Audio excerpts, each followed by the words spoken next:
Well, tell us. That's yeah. That's why I went to cabinet and opposed the finance bill of 2024. I did. 2023. 2024. Okay. I said no, and it was put on record, and he was mad with me, and I went in public meetings asking the MPs to listen to the ground. It was a way of checking, because when you are deputy president and there is a finance bill, and when people ask me, what do you think about this finance bill? I say, listen to the ground. The people did not want it. I told the MPs, listen to the ground. And the president was mad with me. Finally, when it came to cabinet, I went and opposed the demolitions and evictions of Nairobi River. If you remember, it was one of the charges in the Senate against me. I opposed when I was deputy president. I did not oppose when I left office, Yvonne. I opposed when I was in office. And it was a charge of insubordinating the president because of saying no. Our manifesto was clear that we shall never carry out demolitions and evictions until we have settled the people. Okay. When the Gen Z protests came, Yvonne, I want to put it on record so that we are speaking from the same page.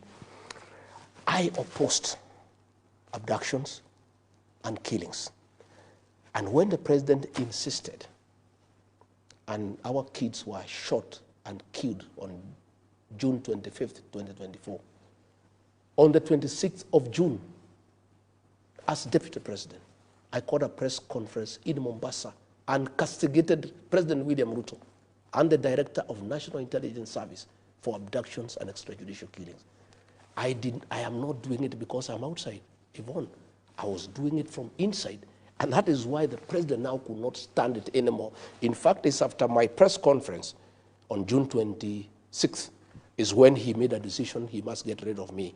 And it took him about 4 months. He started putting things into motion. And I told the president, I think it was on June 22nd, when I saw the operation order, what had been planned, the killings, the abductions, I went and I said, Mr. President, I am a parent, you are a parent. I have 2 young boys, you have young children. How can we kill these people simply because they are saying the finance bill is not acceptable? Why can't we listen to them? He said, my friend, you are in government, you do what we are saying. So the subsequent meeting for National Security Council, I was not invited because I would have opposed the operation.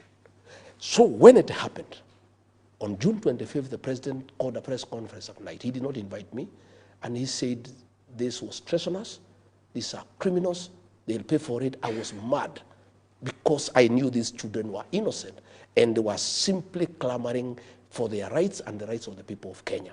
And what happened, Yvonne, is that nature abhors vacuum. The minute the president captured parliament, the minute he compromised Raila Odinga, there was nobody else to speak for the people of Kenya. And since nature abhors vacuum, the Gen Z just came up, because that's the way nature operates, and they started speaking for the people of Kenya. So I made a decision. I flew to Mombasa.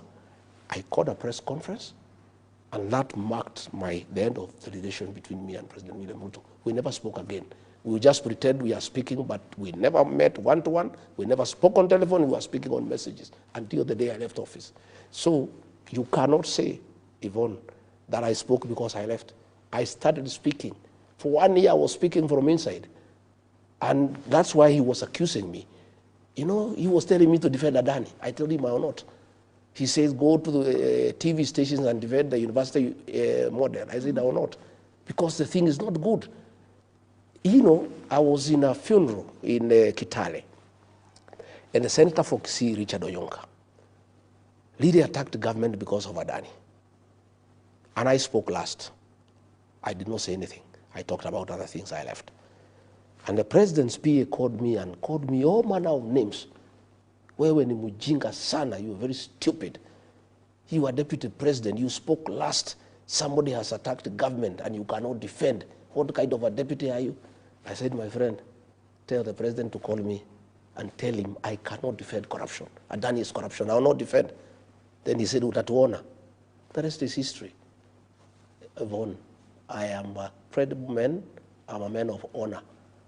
And I was prepared to face the consequences of standing with what is right and what is true. I want us to speak about those protests for a moment and the state of rule of law and order in the country. Since those protests